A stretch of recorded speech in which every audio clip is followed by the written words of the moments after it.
Venezuela está en la ruina en este instante. La corrupción del régimen actual de Venezuela no tiene precedentes. Se han saqueado al país, han destrozado al país. Quebrar un país petrolero es una empresa que requiere no solo inventiva, sino además constancia y perseverancia maligna. Lo han hecho. José Rodríguez Iturbe fue 6 veces congresista de Venezuela. Entre 1987 y 1990 fue presidente de la Cámara de Diputados y ha escrito numerosos libros sobre la historia de las ideas, filosofía política y sobre Venezuela. Pero cuando uno ve la destrucción de Venezuela, ¿es acaso ingenuo concluir que esta gente simplemente son malos? Son corrompidos. Se calcula que de lo que habrá intentar que recuperarse alcanza la nada breve cifra de $800.000 millones. O sea que por eso está pasando hambre el pueblo de Venezuela.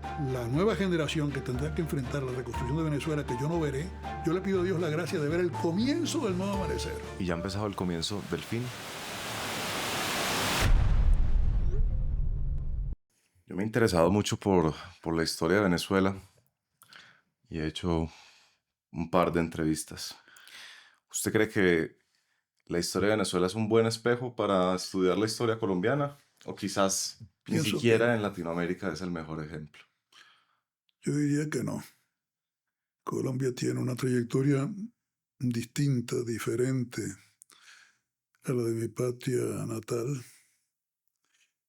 Y pienso que establecer paralelismo siempre es complicado. Hay similitudes, por supuesto, hay puntos en los cuales la historia se fusiona. 1819, la Angostura es la creación de la Gran Colombia, ya aparece Sea como vicepresidente.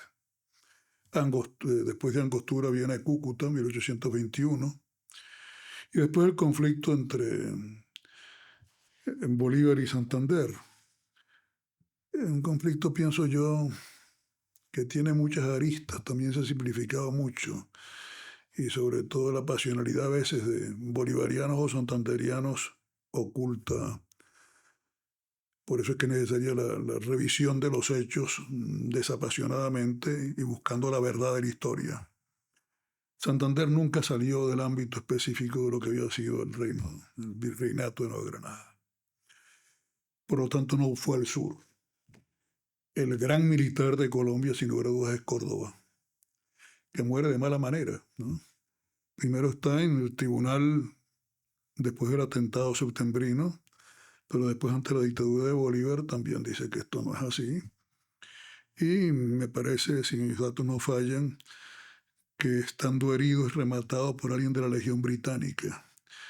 La culpa no fue de O'Leary como tal, que era el secretario Libertador, pero el propio Bolívar llega a decir que tanto la muerte de Córdoba como la muerte incluso diríamos, el Nelson de Colombia, ¿cómo se llama? El almirante, Sí. que los indican, estaba ya preso aquí, los indican de estar metido en el atentado septembrino. Dice que piensa que era innecesario aquello, es decir, que no tenía razón de ser. Pero aparte de esas cuestiones tan remotas en la historia, yo diría que el administrador del Estado realmente fue Santander. Bolívar estaba montado a caballo, Bolívar era un guerrero, es decir, sería el libertador presidente, pero no se sentó en un escritorio a estructurar el Estado. Diseñaba estados, ¿no? La Constitución de Bolivia para mí es el punto más lamentable del pensamiento político libertador. Allí hay elementos cuasimonárquicos, efectivamente. Es decir, el fortalecimiento hasta el extremo del Ejecutivo, porque él era el Ejecutivo, ¿no? Y aunque decía que estaba desprendido de todo, como había un político de mi tierra que decía, fulano de tal, mientras respire, aspira. Bueno, de alguna manera, eso le pasó también a Bolívar. O sea que mientras él vivía, consideraba que el núcleo de la historia pasaba por él o no pasaba por nadie. Entonces eso siempre un defecto, ¿no? Sí. Quería mantener con su voluntarismo la unidad de la Gran Colombia y aquello era un estado de ficción, una grandeza, si se quiere, estratégica en su visión geográfica para lo que eran las comunicaciones de la época. En eso se fue hasta su salud, ¿no? ya la última cosa que hace, la última vez que cruza los Andes rumbo al Ecuador, ya está minado. Bolívar vuelve, de los últimos esbozos que hay de dibujo de su presencia entrando a Bogotá, y dice, el Libertador está acabado. Solo a alguien profundamente inculto, profundamente sectario como Chávez, se le ocurre decir que fue obra de la oligarquía santafereña. Por el amor de Dios, la muerte del Libertador. Lo mató en la tuberculosis, en última instancia, ¿no? Y eso cualquier estudio serio lo demuestra, no hay ningún problema con eso. Ahora, después hay gente que le atribuye a Bolívar la frase famosa de Venezuela es un cuartel, Colombia es una universidad, Ecuador es un convento. Yo no sé, nunca lo he encontrado esa frase en ninguna parte de Libertad, pero todo el mundo la repite como una especie de lugar común, ¿no? Sí. Pienso que el marco de lo militar, mi tierra, más que de lo militar, del caudillismo, del echar la parada un poco de lo venezolano con un grupo de gente armada, a ver si toma el poder y controla.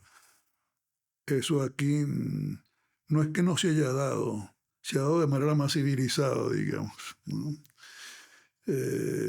Aquí, sin embargo, se ha dado en el caso colombiano, en mi opinión personal, la pervivencia a lo largo del siglo XX de esquemas políticos del XIX.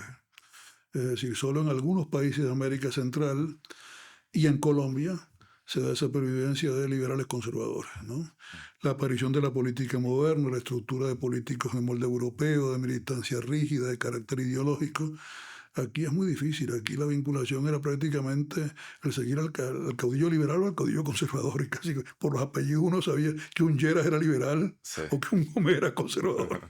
Y ahí no había diferencia. En cambio, en mi tierra yo he visto, estoy pensando en alguien que fue gran dirigente del partido en el cual milité, la Democracia Cristiana, Aristides Bollón, tenía un hermano comunista, un hermano socialdemócrata y él que era demócrata cristiano. O sea que podía haber de todo en una misma familia. El caso de Luis Herrera Campins. Luis Herrera se lanza de senador por Lara porque su hermano, que era socialdemócrata, era senador por Portuguesa, el otro estado.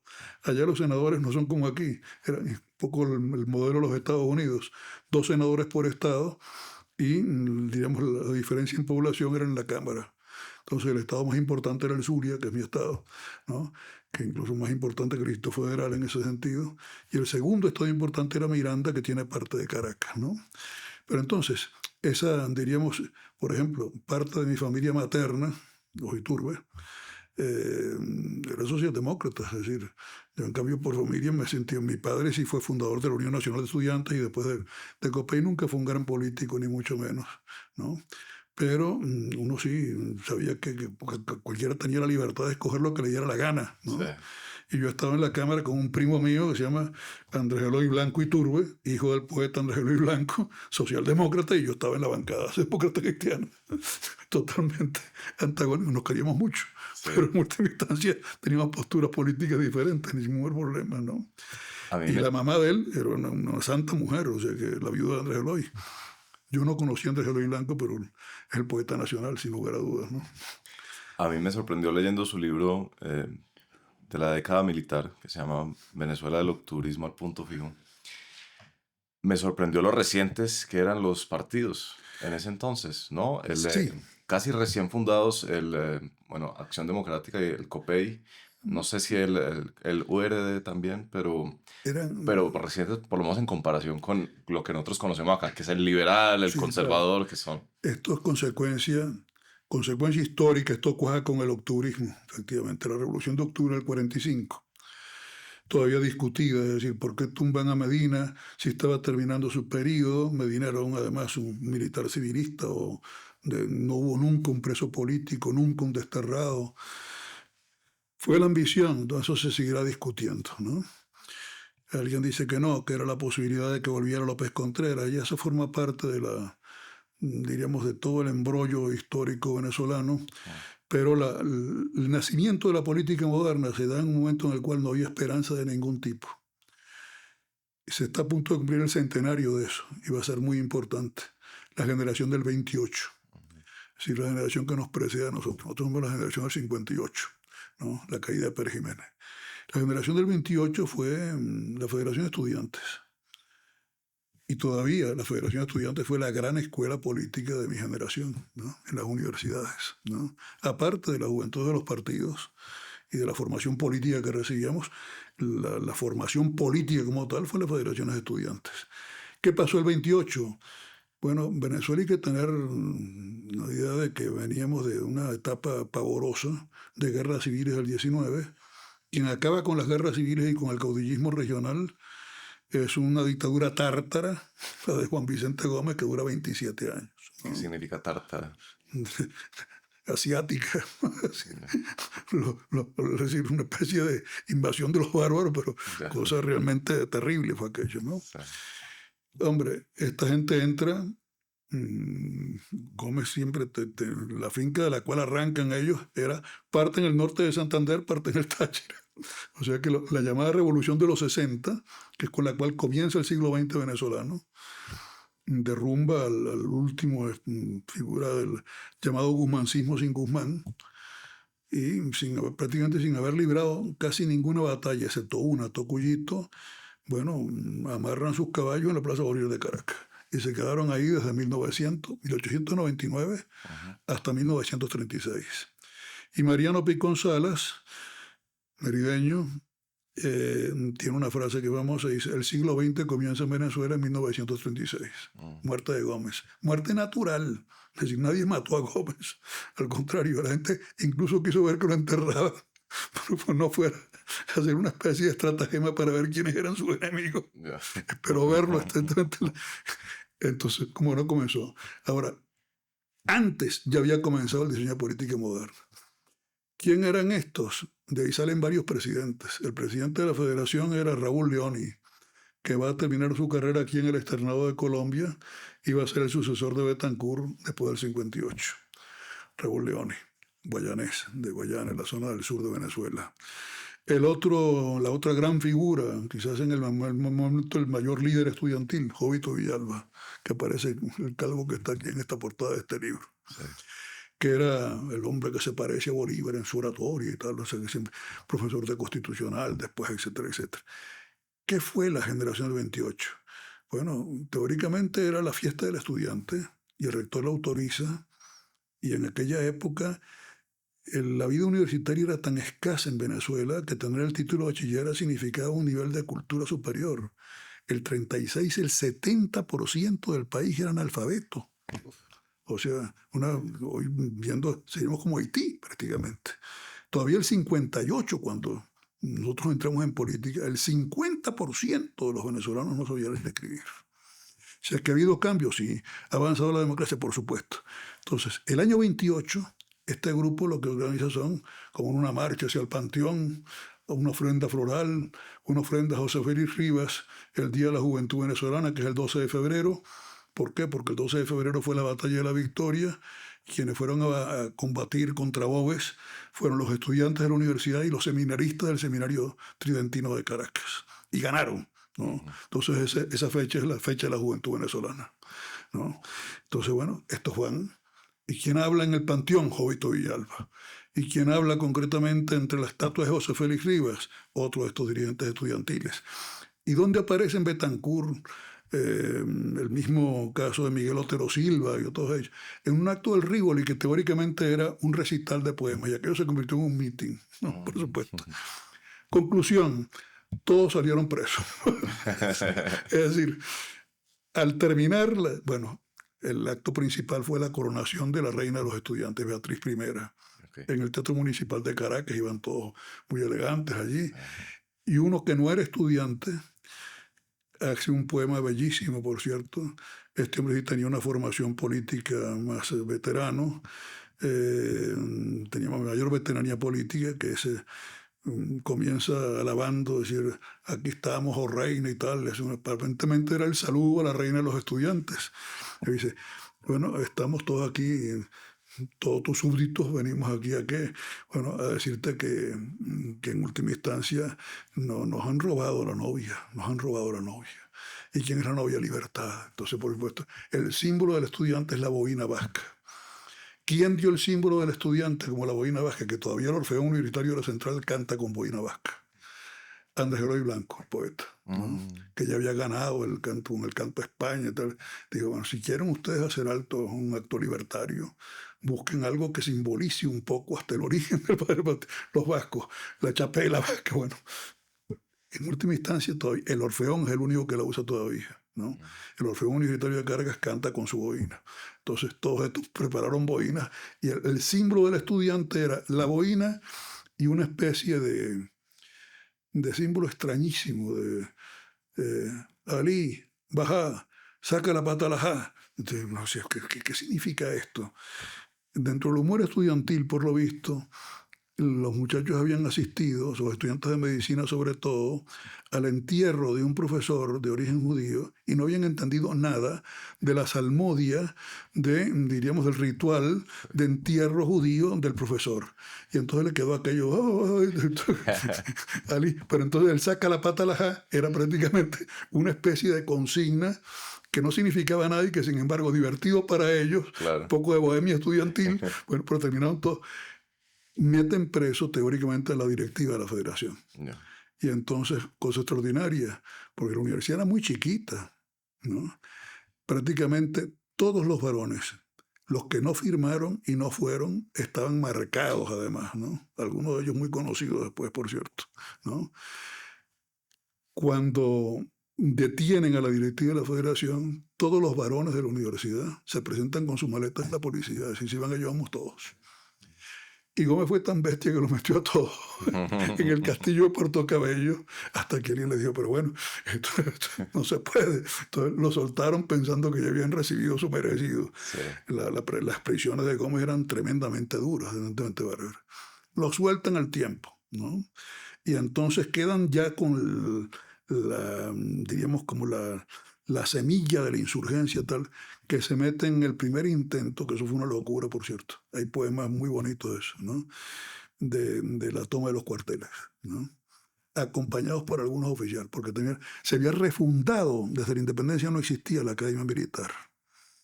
Y entonces, entre los cadetes que estaban conspirando estaba el hijo de López Contreras, que era el ministro de la Defensa, ¿no? Que después va a morir, por cierto. Por eso lo meten preso. Más posible que un hijo sea traidor a Gómez. Traidor a Gómez, pero leal a la patria. Fue la respuesta del muchacho, ¿no?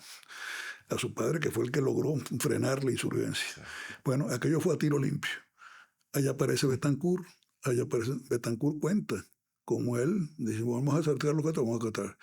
Su padre era un pequeño comerciante de origen canario, ¿no? La mamá era criolla. Y de pronto dice que su padre lo encuentra revolviendo las gavetas.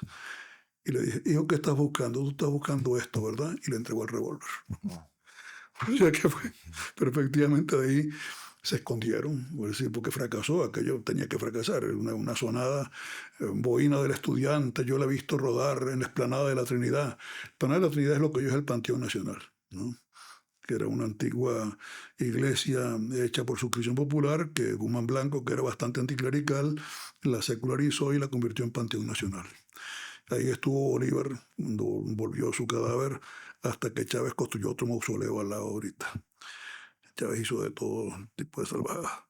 Pero entonces resulta que Betancourt también contaba que a él no lo encontraron. Este era el tono que usaba de voz, aprendí a llevar la vida de topo del militante clandestino. Entonces, ¿y por qué agarraron a Jovito? Porque los hombres eran amigos. Estos dos que están ahí en esa foto, los dos tenían en ese momento 51 años y Caldera, que está atrás, tenía 41. Y sin embargo un liderazgo muy respetado, muy respetado. Dice, ¿por qué? Porque el calvo, decía Betancourt, el calvo de la Riona en realidad, pero dice, Jovito empezó a mandarle tarjeticas a las muchachas. Fulanita, saludos, no sé cuánto, y se lo agarraron. Y estuvo preso prácticamente casi hasta el final de Gómez. Dice, yo logré esconderme, salió rumbo a Curazao. Betancourt era un autodidacta, nunca terminó la carrera, comenzó derecho, pero nunca terminó. Igual que Carlos Andrés Pérez. Carlos Andrés creo que reinició algo aquí en el externado, después le dieron el doctorado honoris causa en el externado, pero nunca terminó la carrera, ¿no? Y entonces él decía, aprendí inglés. Y dice, ¿cómo aprendió inglés, presidente? Tenía que trabajar. Entonces me anoté como a llevar a las cuentas. Me parece que dijo que un señor Irausquín en Curazao, de la zona de Falcón, de Venezuela, enfrente quedan las islas, se ven incluso Aruba se ven. Dice, compré un librito que se llamaba The Power of Oil. Entonces decía, y agarré un diccionario. El power, poder. Oil, petróleo. Dice, cuando terminé de traducir, ya sabía leer y inglés. Nunca lo habló, dijo, mayormente, pero al menos dominio de aquello tuvo eso. Vino aquí la famosa frutería de Barranquilla de Leoni, que ya estaba graduado, pero la frutería era una especie de escaparate, es decir, era el sitio de reunión tenían 20 y tantos años estos muchachos, ¿no? Sin ningún relieve ni nada. El 31 está el plan de Barranquilla. Y ya se definen como marxistas. Marxismo de tierra caliente, dirá Betancourt. Terminan acá exiliados en Barranquilla. No, ellos salen. Ya. Jovito está preso. Ya. Betancourt, León y compañía logran salir. Sí. Betancourt no se quedó aquí, León sí. Betancourt llegó a ser secretario general del Partido Comunista de Costa Rica. Dice, pero no de la Tercera Internacional. Él dice, las conversaciones con Betancourt eran sumamente agradables porque era muy criollo además, ¿no? Entonces él decía, estando en San José de Costa Rica, me leí los 14 tomos de la historia de González Guinán. Eso me enseñó mucho. Ah, muy bien, presidente y tal. Dice, y además, me leí todo Trotsky. Ah, interesante, dice. Me hizo un gran bien. Dice, Trotsky me hizo antiestalinista sin hacerme trotskista. Cosa que algunos dudábamos que fuese verdad, porque había sido más trotskista de lo que él admitía, ¿no? Pero en última instancia, allí estaba con eso. La pregunta que yo le hacía, no tanto a estos, junto con Navi Suárez, que es un buen historiador a quien menciono ya al comienzo del libro, era, en el Congreso una vez les pregunté, bueno, ¿cómo si el año 28 ustedes no tienen ninguna definición ideológica y los viejos comunistas que ya existían se burlaban de ustedes diciendo que era una aventura garibaldina lo que habían comenzado, ¿no? ¿Cómo 2 años después, el año 31, ya se definen como marxistas? Y uno de ellos me dio una explicación interesante. Me dijo, el cumplimiento de la profecía. ¿Cuál profecía? Dice, el crack de Wall Street, el 29. Es decir, el crack de Wall Street para nosotros era, se está cumpliendo la profecía marxista, se está hundiendo el capitalismo, por ahí nos metimos. Y entonces, la forma militante que ellos adoptan es la estructura. Pero Betancourt decía, nunca fui propiamente militante de la Tercera Internacional. Y la sección de la fundación del Partido Comunista de Venezuela, que está por esas épocas, dependía de los Estados Unidos, del Partido Comunista de los Estados Unidos. La primera formación, Confeder, creo que se llamaba, el que ponen preso, la Internacional lo envía a formar. Por cierto, que los primeros impresos se imprimieron aquí en Bogotá para meterlos después en Venezuela, ¿no? Lo agarran, es decir, uno de estos viejos me contaba cómo lo habían detenido. Tenían una escuela de formación política en plena dictadura de Gómez, hasta que de pronto sintió un frito que le daba la clase y era un policía muy gordo, muy rubio, aquí lo llamarían mono, pero yo le llamaban cochino inglés. Le dijo, estás detenido, monsieur. Monsieur quiere decir monsieur. Monsieur. Bueno, se acabó aquel intento de formación del PC, pero seguían teniendo cuadros incluso afuera. Por ejemplo, un gran literato, Miguel Otero Silva, que firma el primer libro de Betancourt junto con él, que se llama En las huellas de la pezuña. Bueno, ese libro, Betancourt nos contaba, es la historia de la insurgencia del 28, ¿no? Lo presentan en República Dominicana, ¿no? Entonces estaba una dirigente aprista que lo presentaba también y se reía mucho y decía, y estaba también un dirigente estudiantil, ya que no saben su nombre. Decía, Joaquín Balaguer, presidente de la Federación de Estudiantes Dominicanos. Decía, estaban allí. En Dominicana se quedó poco tiempo. ¿Por qué? Porque hubo la invasión del Falque, que es el año 29, si mi memoria no me engaño, o sea que el año siguiente del 28. El libro ese de La huella de la pezuña, aunque lo firman los dos, está básicamente escrito por Betancourt. Y resulta que, diríamos, ellos intentan incorporar a la invasión del Falque, donde mueren varios de los muchachos del 28. Muere Armando Zuluaga Blanco, que era quizás de las figuras más hombre no solo conocido socialmente, sino además de las figuras más limpias de la generación del 28, muere porque se bajan a intentar invadir Venezuela contra Gómez, con parte del exilio antigomecista que estaba en París. Cuando salen en la goleta, dice Betancourt, que comenzó a hacer agua ahogando todo. Tuvimos que volver entre sollozos otra vez porque no podíamos incorporarnos o sea, que intentaron incluso participar en la invasión. Ahora, ¿este relato a qué viene? Que esta gente, por ejemplo, diríamos, Miguel Otero, ante el plan del 31, que es el plan de Barranquilla, que es el primer documento de la política moderna venezolana, ¿no? Y Betancourt decía, marxismo de guerra, de tierra caliente. Decía, aquí no es dogmatismo, porque alguien nos acusaba. Eso es un economicismo de baja índole y tal. Bueno, tienen 20 y tantos años cuando redactan aquello. Entonces le escribe desde Barcelona, España, el otro. Rómulo, he visto el plan de Barranquilla. Dice, gran cosa. Revisión de los contratos con empresas extranjeras. Revisión solamente. Nacionalización de las caídas de aguas, nacionalización solamente. ¿Para qué vamos a estar buscando cosas si ya tenemos la gran revolución bolchevique, que es nuestro ejemplo? Miguel Otero ya era miembro de la Tercera Internacional, ¿no? Y los Machado, el Partido Comunista de Venezuela nace en la alta aristocracia, bueno, aristocracia, plutocracia, como la queramos llamar, en el top social caraqueño. Cosa que solo acontece en la historia de América Latina en Chile, ¿no? O sea, eso lo cuenta incluso Evocio Rabines, que fue de los delegados del Internacional en la fundación del Partido Comunista de Chile. Y ahí eran, bueno, los Condellán, los Fortul, los Machado. Los Machado sigue siendo todavía una familia muy distinguida caraqueña. Y tanto Gustavo Machado como Eduardo Machado fueron los fundadores del Partido Comunista. ¿Y dónde se incorporan? En los Estados Unidos. Ya que gente que sabía idiomas, que conocía el mundo, pero que un país con el 70% de analfabetismo, solo una élite que dominara lenguas, que hubiera visto mundo, podía estar al tanto de las ideas por fuera, claro, de que estaban por ahí danzando, ¿no? Al igual que después, donde aparecen, es decir, ahí no había espacio para los socialcristianos. Es decir, estos eran el fermento de esa desviación, fue casi el fermento dejado por el liberalismo guzmancista de Antonio Guzmán Blanco, que fue el hegemón político durante 30 años, que es el creador del bolivarianismo. Es decir, en medio de aquel caos, que era el país después de la guerra federal, lo que quedó de la independencia se acabó con la federación, ¿no? Intenta hacer de Bolívar el mito de origen. Entonces Bolívar, hasta el pico Bolívar, la moneda del Bolívar, todo es Bolívar, la principal avenida de Bolívar, las plazas de Bolívar, una especie de no pensar en Bolívar, no pensar en la patria.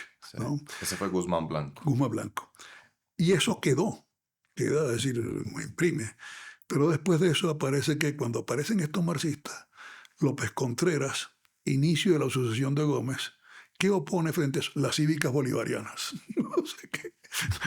No es una ideología, sino que son unas agrupaciones que frente a una estructura de partidos políticos modernos de orientación socialista le dice las cívicas bolivarianas, ¿no?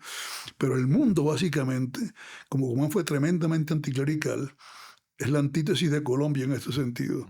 Es decir, yo siempre he dicho que este es un país mucho más católico, de tradición cristiana, que lamentablemente que el de mi tierra, ¿no? Ahorita, primera vez que vamos a tener 2 santos, ahora el 9 de octubre, José Gregorio Hernández y la hermana Rendiles, que ahorita la llevan a los altares. Pero es tan diferente el asunto, y yo siempre decía, bueno, la diferencia entre Colombia y Venezuela, ahí metí a Chile.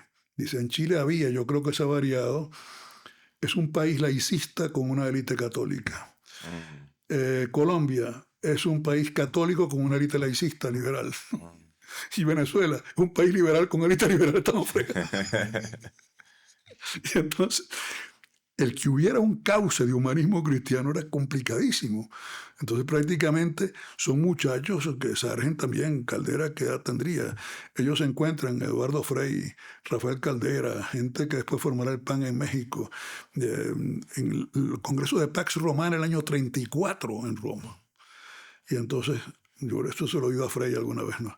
¿Te acuerdas, Rafael, cuando en las noches de Roma nos quedábamos en lugar de ir a visitar la ciudad conversando sobre el destino de nuestros pueblos en América Latina? ¿No? El viejo Frei vale mucho más que el hijo, que también se llama como él y se parece a él, pero el viejo Frei, Elwin, si la vieja camada democristiana de Chile era una maravilla. El actual es un desastre. Si yo hoy no podría votar democristiano en Chile, lamentablemente. Pero, diríamos, surge de allí. En cambio, abrir un cauce, bueno, allí construyeron un gran partido, que era el 28% histórico, ahorita no tiene ni el 4 o 5%, eso ya acabó, ¿no? En el caso de Venezuela, estos eran o liberales o marxistas. Abrir una especie de tercera vía era complicado y fue motivado justamente por el anticlericalismo, no tanto de Betancourt, sino de los liberales, ¿no? Que pretendieron después de muerto Gómez revivir la expulsión de los jesuitas, no sé cuántas cosas, dividen la Federación de Estudiantes. Y entonces frente a la FEB, Federación de Estudiantes de Venezuela, surge la Unión Nacional Estudiantil, abiertamente social cristiana, y esa es la génesis de lo que será después el Partido Social Cristiano Copey. Yeah. Porque todos los partidos venezolanos, la modernidad política, nace de la universidad. Eso es impresionante, ¿no? ¿Y ese es el gran logro de esa generación del 28? El de 28 es la primera manifestación de modernidad política del Plan de Barranquilla. Ya. Diría yo. Y gente que, por supuesto, hace una política distinta, ¿no? Civil, civilista, civilizada, bueno, con sus desviaciones de izquierda, si se quiere, desde un punto de vista que no es marxista, pero ellos incluso tuvieron un comienzo de esa gente muy radical, después se fueron, sobre todo del primer Betancourt al segundo Betancourt, hay una diferencia bastante grande, ¿no?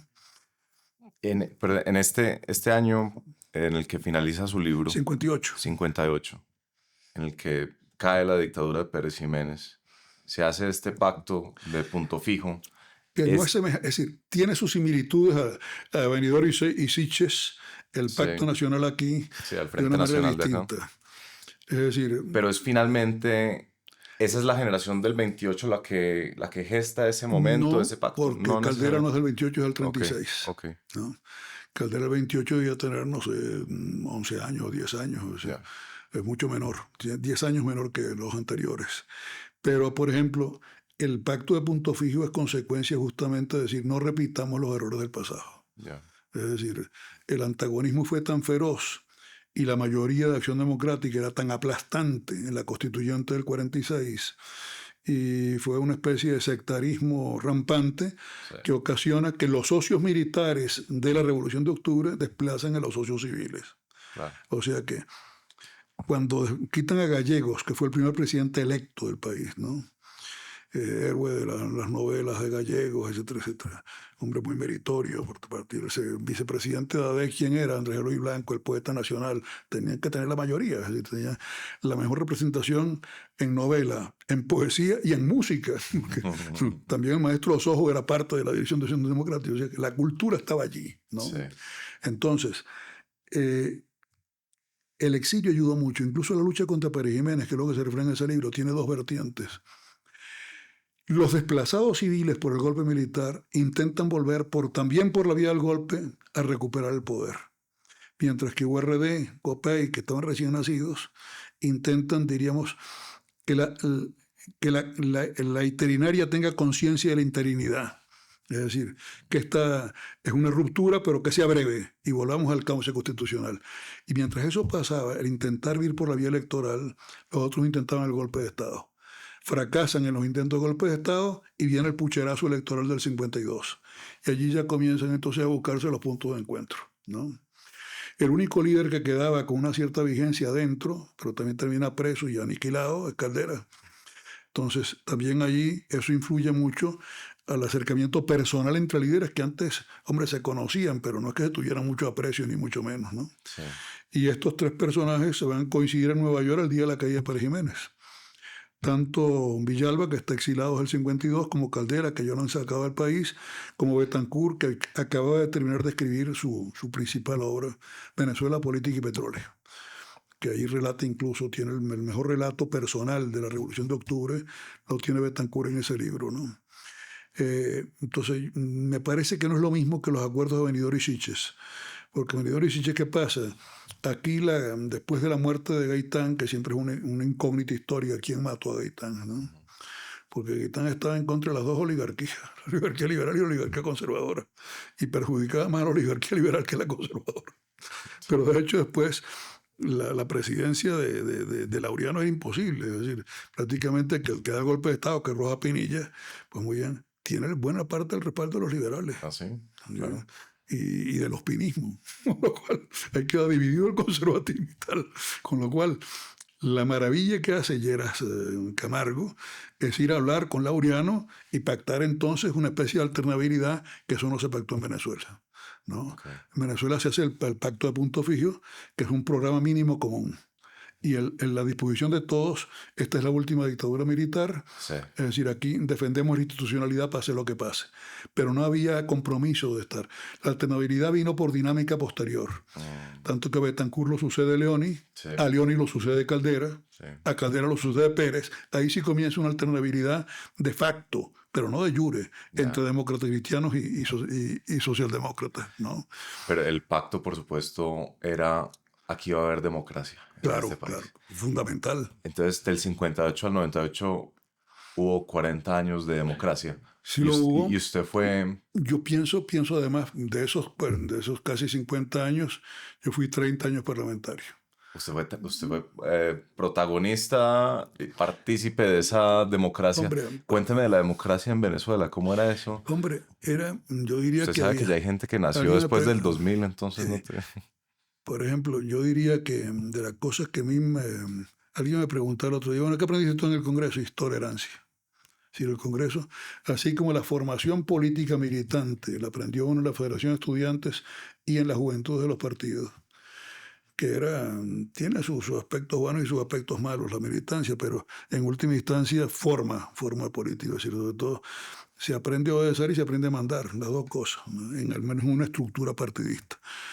Estructura leninista, diría yo, porque buena parte del molde europeo de partidos es el centralismo democrático, que en última instancia las decisiones se toman por mayoría, pero se aplican por unanimidad. Entonces eso hay que respetarlo. De alguna manera las dinámicas de debate existen, como no.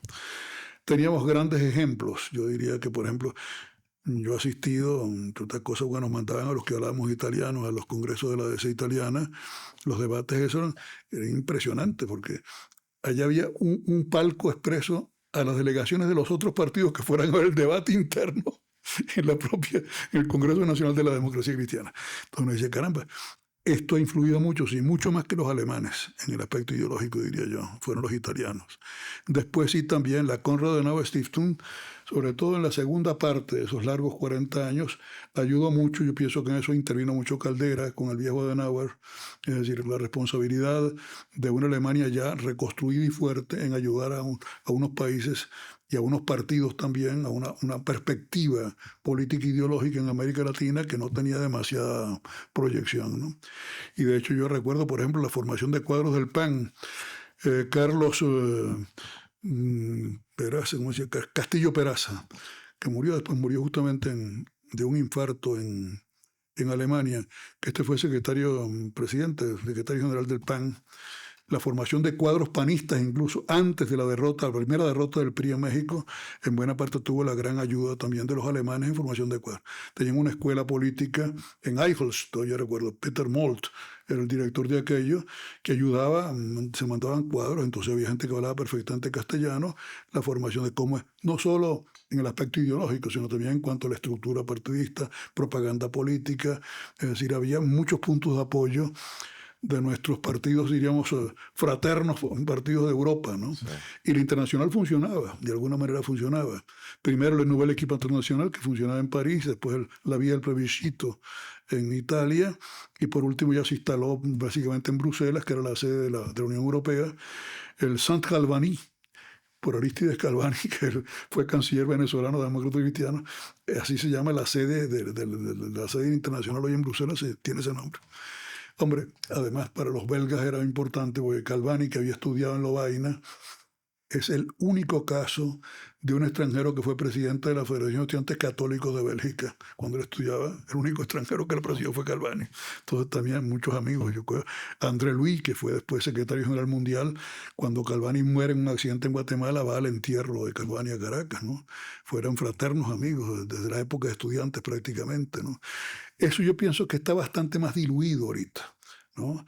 Yo diría que la experiencia que tuvimos en el 58 era un liderazgo respetable y respetado, ¿no? Sí. Después, era gente que uno podía exhibir con orgullo como prototipo de lo que debía ser la política. Okay. No solo a nivel nacional.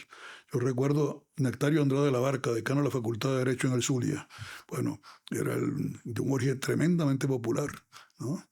Hijo de un cabo del ejército en última instancia. Y usted no se puede imaginar la pobreza en la cual yo nací. ¿Por qué? Porque nací en San Carlos del Zulia, que es la parte del norte del estado, decía, y el suelo de mi casa no era de cemento, era de arena pisada, decía. Y este era un gran abogado, después decano de la facultad, un hombre integérrimo, ¿no? Además, un prototipo, además todo el mundo muy respetado hasta por todos los otros partidos. Entonces, nos estábamos orgullosos de aquello. Secretario Nacional Juvenil, ahí que había estado 4 años preso con Pérez Jiménez, ¿no? En distintas prisiones.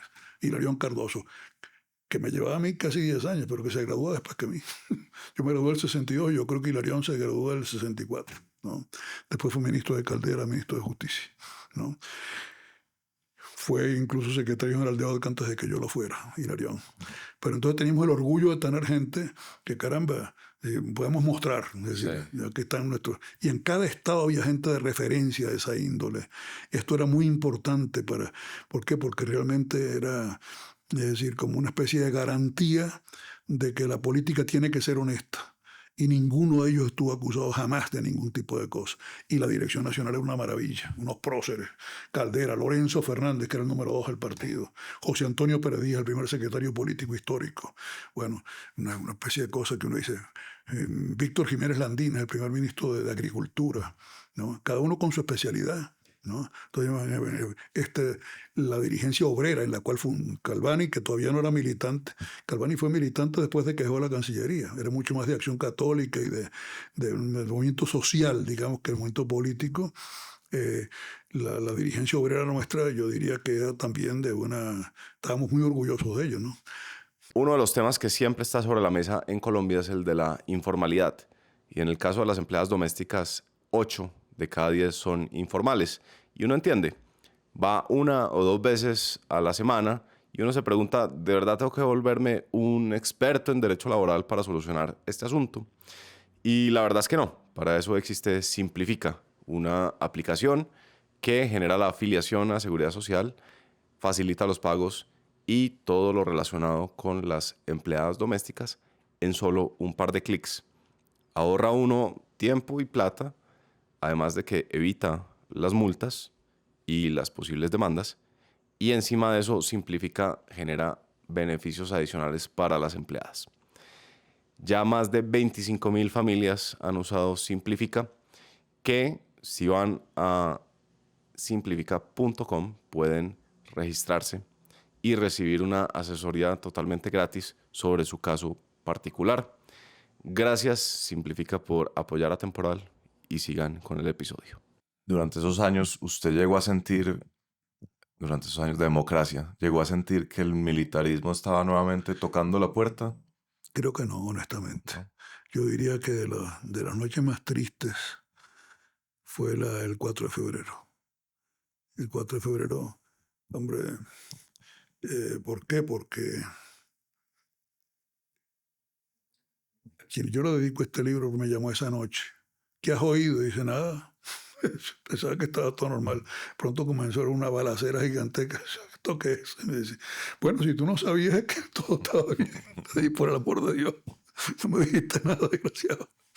Entonces, uno quizás por ingenuidad, pero bueno, ingenuidad. No tenía derecho a ser ingenuo después de estar tanto tiempo metido en esos líos, pero ya yo no era presidente de la Cámara. Yo había estado hasta el 90, el 4 de febrero del 92. Seguía, por supuesto, en cuestiones de política exterior. Pero yo diría que, hombre, malestar militar hubo mucho, sobre todo en el periodo de Betancourt. ¿no? Yo recuerdo cuando yo salí a mi especialidad, a sacar mi doctorado, decía, bueno, volveremos, no sabemos por qué, porque era una época de guerrilla urbana, antes de guerrilla rural, que fue el periodo más duro, las unidades tácticas de combate, y eran terrorismo urbano, Sí. ¿no? ¿Eso fue qué años? Perdón. Eso fue del 60 al 62, ¿no? Más o menos. Y fue muy duro, ¿no? Y después entonces hubo, con apoyo cubano, digamos, el intento de guerrilla rural, que nunca tuvo respaldo campesino. Nunca tuvo. La Federación Campesina era mayoritariamente, la primera fuerza de la Acción Democrática y la segunda fuerza, bastante lejana, eran los demócratas cristianos, ¿no? Pero nunca la estructura sindical o agraria de los marxistas tuvo fuerza en el campo, ni mucho menos, ¿no? ¿Y cómo se explica eso? Hombre, se explica porque siempre yo diría que el marxismo tenía fuerza en los sindicatos petroleros, Okay. ¿no? El criterio de conciencia de clase, donde lo intentan aplicar ellos, básicamente en el mundo propiamente proletario, pero proletario industrial. Y como la principal industria venezolana era el petróleo, justamente la primera gran manifestación de fuerza la hacen los comunistas, respaldados por el PDN, socialdemócrata, que era, diríamos, el partido cuna de Acción Democrática, tanto que Betancur siempre era el pedenismo, el Partido Democrático Nacional, que fue la génesis de todo. Esta gente puso mucho énfasis en la estructura sindical petrolera, ¿no? Y entonces organizaron una huelga del petróleo importante, previa a las primeras elecciones municipales que ganó la izquierda el año 37 en Venezuela, ¿no? En aquella época había una disposición constitucional, que era el famoso inciso sexto del artículo 32, que postulaba, declaraba traidores a la patria a los adherentes a doctrinas anarquistas y comunistas. Entonces, muchos de estos elegidos fueron decapitados y salieron al exilio 47 dirigentes por López Contreras. Esto es de las justificaciones que ellos dan después para el golpe de octubre.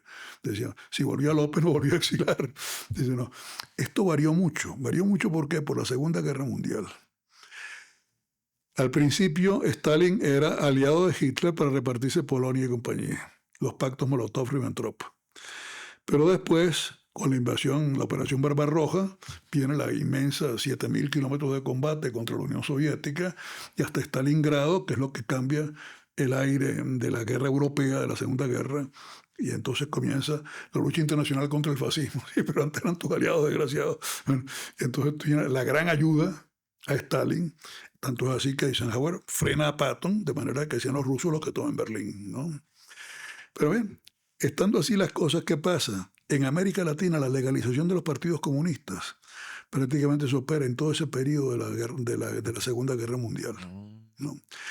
Con consecuencias muy positivas, porque al igual que los camaradas encontraban entonces que les daban vida legal, también concretamente los Estados Unidos conseguían que por presión soviética, y eran sumamente dóciles a la Unión Soviética, no había huelga contra las petroleras. En el momento de la guerra le suministraban todo y Venezuela tenía una importancia estratégica muy grande. Claro. O sea que no se repitió la huelga petrolera, ¿no? Del 37. Y el 43 todavía, en plena guerra mundial, es la ley de Medina que aumenta el porcentaje de participación en la riqueza petrolera el año 43, pero en última instancia por Medina votan los comunistas. Ya. Medina lo defienden los comunistas, sin ser Medina comunista, porque Medina no era comunista. Era un liberal, más o menos un militar, diríamos, sumamente humano, muy cordial, prácticamente sin ningún tipo de carácter represivo ni nada por el estilo.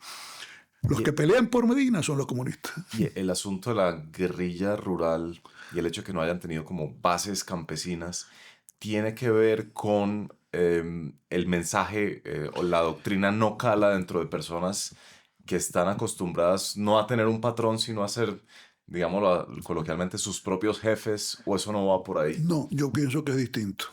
Pienso que es distinto. La Juventud de Acción Democrática, en todo ese periodo, ahí se refleja, había una conducción del exilio, Betancur, Gonzalo Barrios, todos ellos, la gente mayor del partido. Y fueron tantos los muertos, gente muy meritoria por otra parte, que la conducción terminó en manos juveniles. Betancur no conocía quién era el secretario clandestino cuando volvió al país, ¿no? Entonces, esto que indica que en esa unidad de acción la juventud se radicalizó mucho. Y de alguna manera había una especie de traspase, es decir, dirigentes juveniles de AD que pasaban a la juventud comunista, al revés no se dio tanto, entre otras cosas porque eran mucho menores en número, ¿no? Pero yo diría que el gran error de la lucha armada, que lo decide los cuadros jóvenes del PC, ¿no? Y sobre todo los cuadros jóvenes de Acción Democrática que se van al MIR, ¿no? Movimiento de Izquierda Revolucionaria, y toman los colores del movimiento 26 de julio, el rojo y negro, ¿no? Es decir, todos en la universidad cantábamos el himno del 26 de julio. La marcha del Bolívar a la Sierra Maestra. La radio maestra funcionaba desde Radio Continente de Venezuela. O sea que había una inmensa unión. La FEU de La Habana era el principal respaldo de la Federación de Estudiantes nuestros en la lucha contra Pérez Jiménez. O sea que había una gran, diríamos, vinculación. Cuando los muchachos deciden que Betancur tiene una postura conservadora y que el nuevo referente Fidel Castro, un chibudo de 34 años que le está mentando la madre del imperio, que está a 90 millas, ¿no? Aquello es un shock, ¿no? Un shock. Nixon, que era vicepresidente, hace una gira por América Latina que es un desastre que termina en Caracas. Claro, casi lo matan en Caracas. Exactamente, ¿no? Tanto que lo tienen que sacar. ¿Qué pasa allí? Hombre, yo pienso que se entusiasmaron demasiado con el triunfo de los barbudos. Es decir, ellos pensaron, bueno, agarramos las armas, nos vamos al cerro, bueno, y así como se fue este señor Batista y se llevó unos cuantos millones de dólares, pero el poder nos cae completo a nosotros. Hay gente que ha escrito sus memorias, ¿no? Entre otros, fueron amigos míos todos, compañeros de cámara incluso. Américo Martín fue el primer candidato de esa generación. La última campaña electoral universitaria que yo hice, teníamos candidato a Hilarión Cardoso y estábamos en la alianza con Betancur y Américo estaba preso. Teníamos que perder la campaña porque los afiches en la universidad decían, ¿votarás por el preso o por su carcelero? Por supuesto, estábamos peinados. Pero Américo escribe 2 volúmenes, ya murió hace poco, de su vida prácticamente. Y entonces cuenta, dice, tiene la honestidad de reconocer que fue un error separarse de Acción Democrática.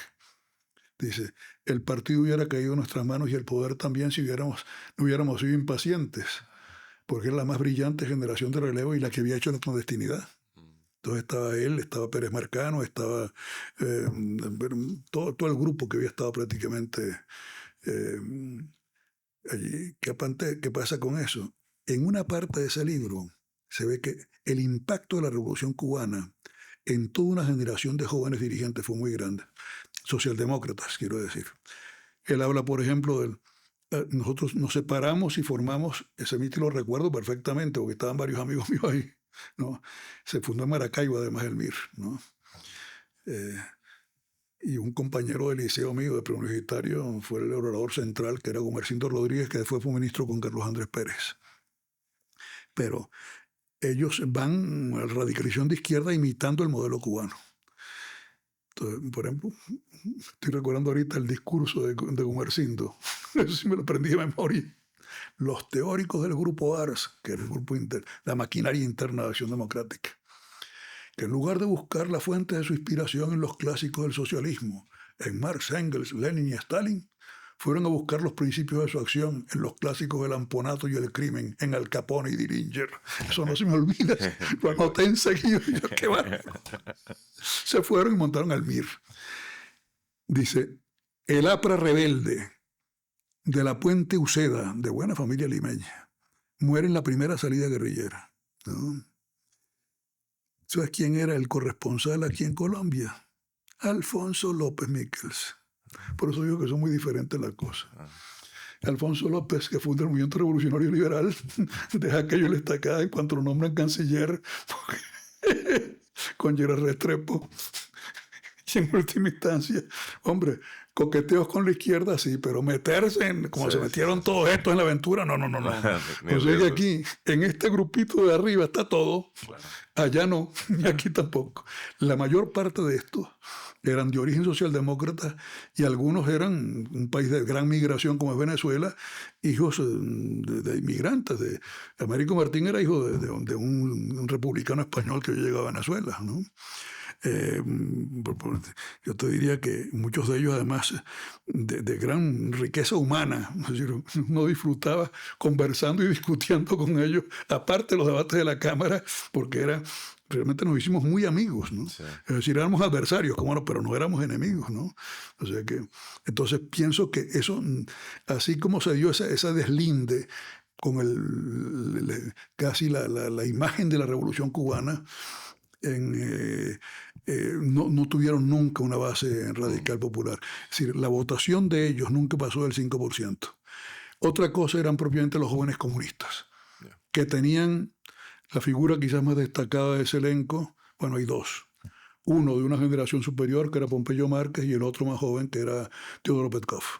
Entonces, venga, usted me dice que sale a hacer su especialización y no sabe si va a volver porque ya están las guerrillas urbanas, aquello está complicado, pero luego usted vuelve Claro, aquello fue derrotado y se elige a León y hay democracia totalmente.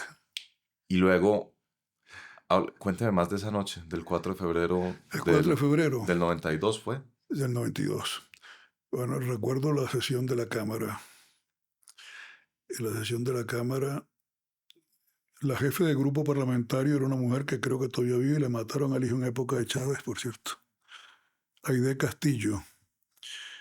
Y todos, por supuesto, íbamos a condenar el golpe. Y la decisión del partido era, sin duda, hay que condenar el golpe militar.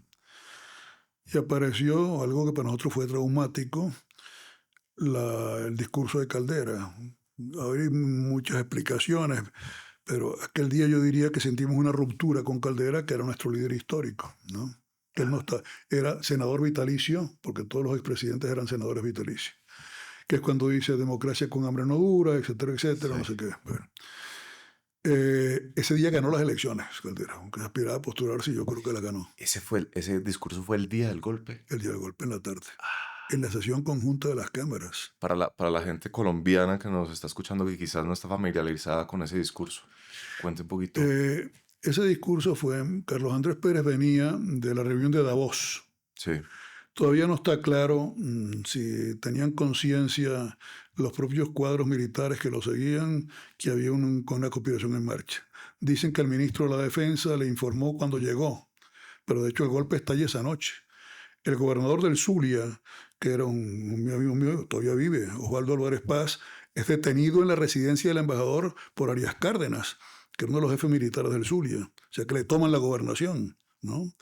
Y en el caso de Caracas intentan matar a Pérez en el asalto a la casona, ¿no? Ahí quien se portó con una heroína fue la mujer de Pérez, doña Blanca de Pérez. ¿Qué hizo? ¿No? Que prácticamente cuando su marido parte hacia el Palacio Presidencial, en la residencia presidencial de la casona, que no lo han vuelto a usar estos salvajes que están ahorita allí, prácticamente queda con sus hijas. Bueno, y ahí murieron varios defendiéndola. Pero ella también no achicopaló, es decir, en última instancia estuvo ahí dando la cara y defendiendo aquello como pudo, ¿no? Doña Blanca era una gran mujer, ¿no? Una gran mujer. Y ahí mueren varios, efectivamente. Los primeros muertos fueron allí, ¿no? En el intento de la toma de la casona. Y después yo lo he oído contar concretamente, no solo a mi primo Andrés Eloy Blanco Iturbe, que era ministro de Información en aquel momento, que él intenta entrar con Piñeró Ordaz, un dirigente de Acción Democrática, en Miraflores, y de pronto alguien le dice, váyanse de aquí, que esto está... Es decir, intentan entrar y la movimentación comenzó en el propio Miraflores. La escena que me han relatado a mí es un plomo abierto, y Pérez con un teléfono diciendo unos cuantos muchachos locos que están disparando. Bueno, saludando a no sé qué presidente que lo estaba llamando. Sí. Entre otros, quien lo llamó fue Fidel Castro a condenar el golpe. A condenar el golpe de Chávez. Después se entusiasma con Chávez y ve que lo puede utilizar y lo utiliza, ¿no? Sí. Pero, diríamos, la reunión inmediata política fue hay que condenar esto. Y yo recuerdo haber hablado esa tarde Aide Castillo me pasa un papelito y dice, lo que está diciendo Caldera no es nuestra línea, te acabo de inscribir, ¿no? Yo creo que es el discurso más improvisado que he hecho en mi vida, en una sesión conjunta de las cámaras, porque efectivamente la condena absoluta del golpe, pero digamos ahí se vio que el mundo democrático no estaba tan monolítico como hubiéramos pensado, ¿no? El discurso de Caldera fue también en la Cámara. En la plena sesión conjunta. En plena sesión. Conjunta. Y luego usted dio un discurso. Habló primero Hilarión Cardoso, que no quería enfrentarse tampoco a Caldera. Hombre, Caldera tenía para nosotros un respeto casi de reverencia. Claro. Entonces, usted lo ha dicho, era una eminencia. Sí. Y entonces la jefa de fracción me dice, te acabo de inscribir, pon la línea de la Dirección Nacional, que nos habíamos reunido esa mañana, ¿no? Y efectivamente les puse contradiciendo, tomé como punto de referencia, recuerdo a alguien que después fue ministro de Chávez, ministro de Educación, ya está muerto, Aristóbulo Istúriz, porque Aristóbulo Istúriz había en principio respaldado la condena, al oír a Caldera varió de postura, ¿no? Y entonces aquello fue una especie de duda, pero en última instancia fracasa el golpe. Entonces decía, bueno, un militar golpista más que fracasa, no. Allí hubo una conspiración que era mucho más allá del mundo militar y político. El ejército convertido prácticamente en un partido político que respaldaba el golpe. Y después todo un conjunto de medios de comunicación social que atacaba a Pérez, ¿no? Sí. Perdón, lo tengo ahí. El discurso de Caldera, entonces, en síntesis, no condenó directamente el golpe, adució, digamos, la línea de que en un país tan desigual, con gente pasando hambre... Y que la democracia estaba en crisis en última instancia, ¿no? Hombre, hay gente que defiende todavía ese discurso. Yo diría que como experiencia de los que vivimos esa tarde, más allá de los análisis que ahorita se hacen, algunos excursan, yo estoy convencido de que Caldera era un demócrata, de acuerdo, pero el impacto que se causó para nosotros fue tremendamente negativo esa tarde, ¿no? ¿Y cómo se explica que un dirigente político que estuvo en ese protagonista de ese pacto de punto fijo, en el que habíamos quedado que Venezuela pasaba la página y nos volvíamos demócratas? Porque también concretamente la socialdemocracia le estaba sacando el piso a Pérez.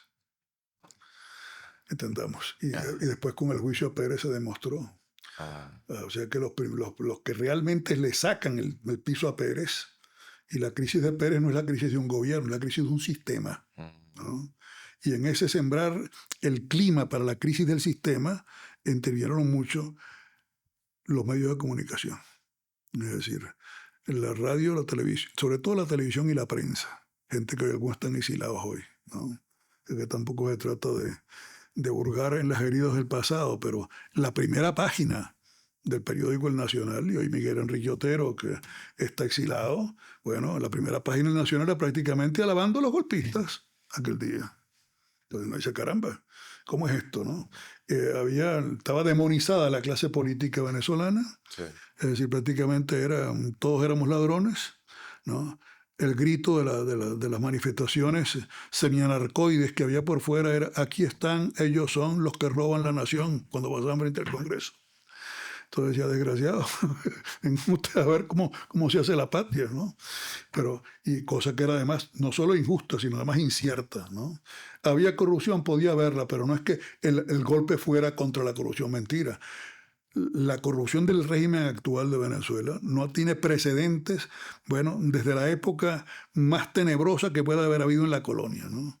O sea, han saqueado al país, han destrozado al país. Quebrar un país petrolero es una empresa que requiere no solo inventiva, sino además constancia y perseverancia maligna. Lo han hecho, ¿no? Venezuela está en la ruina en este instante. Entonces, ¿qué pasó allí? Yo diría que, bueno, el clima la crítica a Pérez.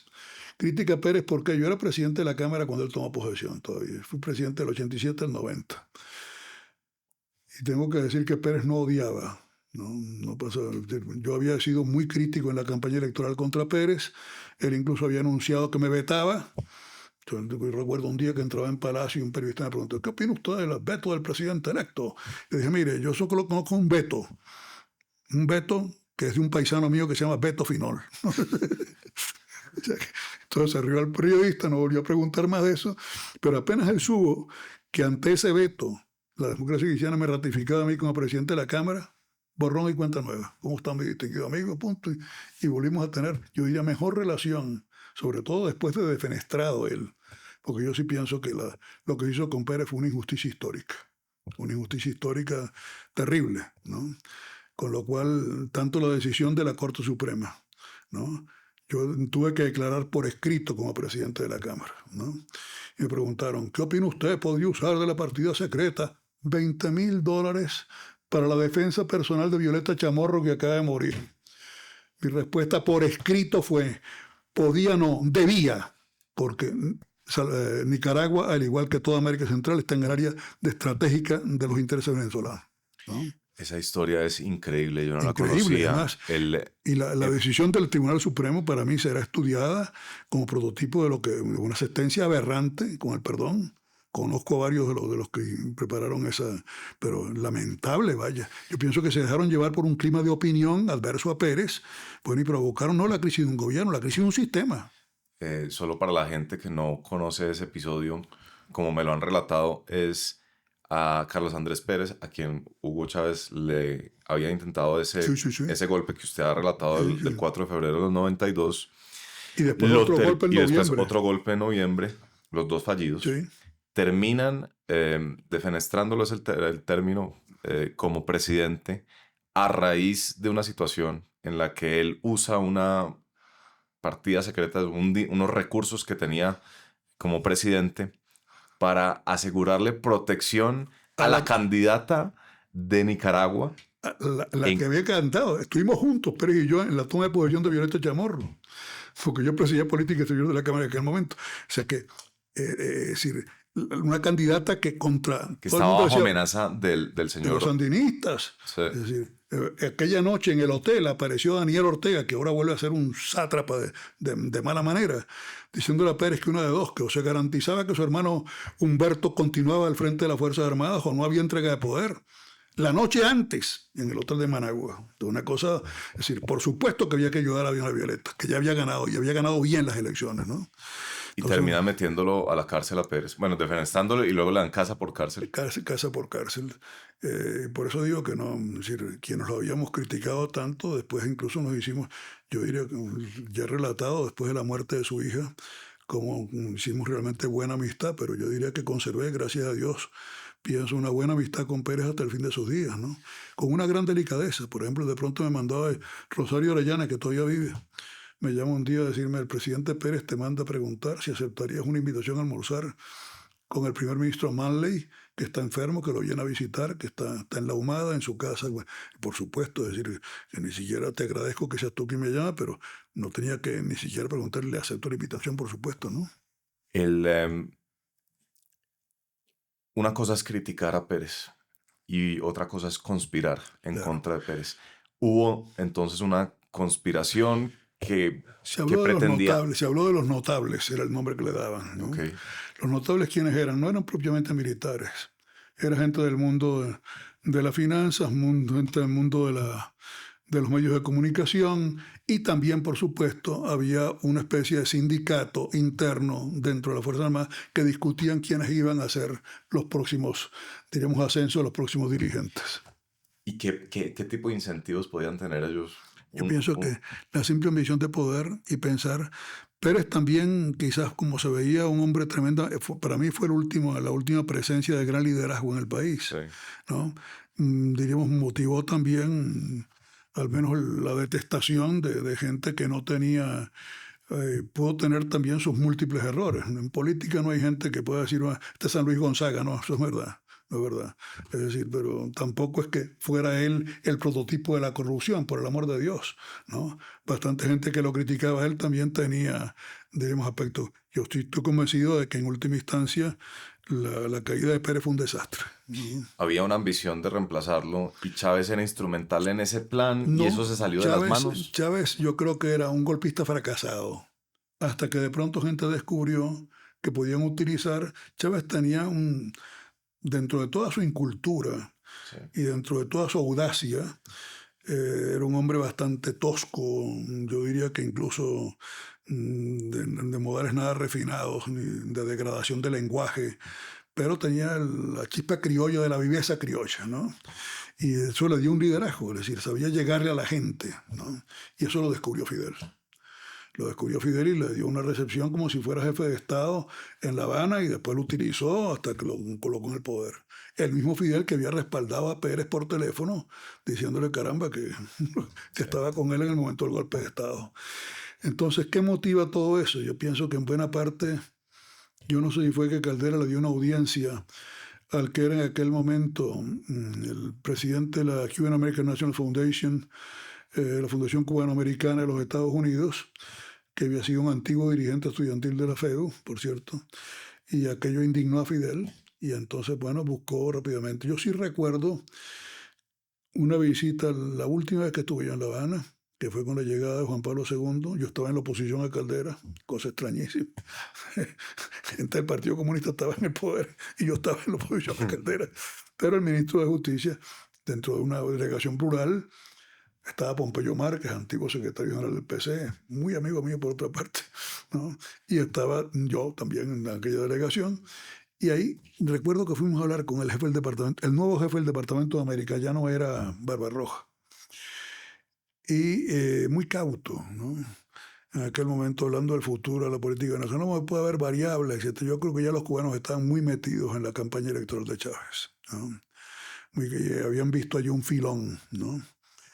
Y de tener muy poco porcentaje de respaldo, realmente aquello fue creciendo. Allí intervino también el maquiavelismo de estos medios y el cálculo medio oportunista de sectores económicos. Es decir, hay Cálculo fatal. fatal. Pues fatal. Digamos, fatal para Venezuela. No sé si para ellos. No, para ellos siguieron después hasta con Chávez haciendo negocios, algunos de ellos. Yeah.